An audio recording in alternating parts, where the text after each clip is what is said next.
Hello everyone and welcome back to our culture series. In this video, we are talking about traveling in China and our guide is Bruce. Bruce, could you tell us more about your hometown? In Wuhan, the number one characteristic is that it's really expansive.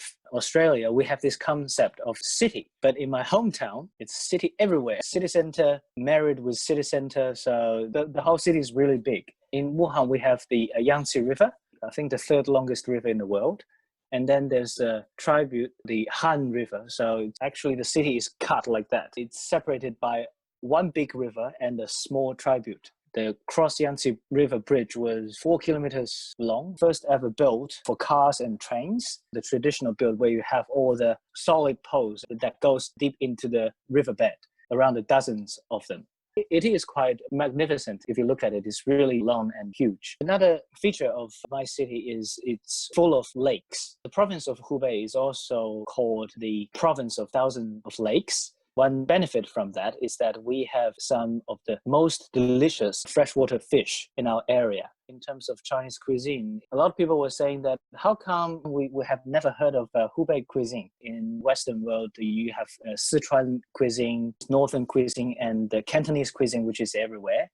Well, the key is the quintessential part of it is the ingredient. The ingredient is only available in that area, and you can't carry it anywhere else in the world. Could you list 3 must-do things for a visitor in China? If you haven't experienced the metropolitan China, you would want to go to Beijing and Shanghai to have a feel of that.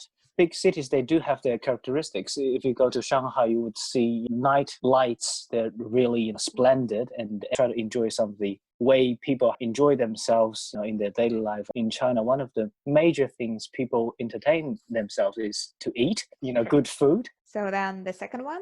If we are talking about cities and places to see, there are just too many. I would name Guilin a must-go-to place. It's in Guangxi province. Guilin is basically a landscape. The land formation is something not of this planet. It's going up like a huge rock from flat ground, and you see clear fresh water, stones in all sorts of different shapes, and they're just standing there. It's really picturesque.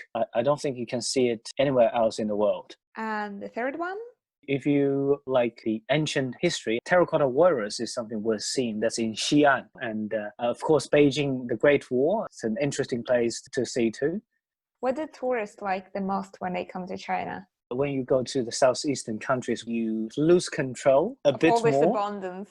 In Australia, you feel everything is too proper. You see people on the streets to say they are fixing the road. One person doing the actual fixing, one person looking at the person who's doing the fixing, see if he's doing it correctly, and the other person is looking at the supervisor to see if he is constantly looking at the person who's fixing the road. Multiple layers to make sure everything is done properly, everybody is safe.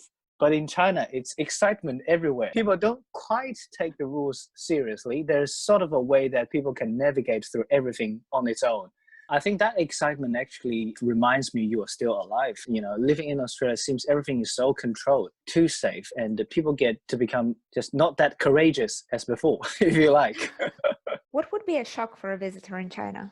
The concept of personal space is quite different. People can easily get very close to you. In the Western world, privacy was something of significant value, but in Asian countries, personal space, it's a different collective sense. There was one interpreting job I did, and we were doing this external trip. And when it comes to accommodation, it's quite common for Chinese people to arrange just 2 working personnel in one room. Maybe they don't know each other. There's no privacy at all, and they consider that quite normal. Also, I guess in public places, people could be closer to you.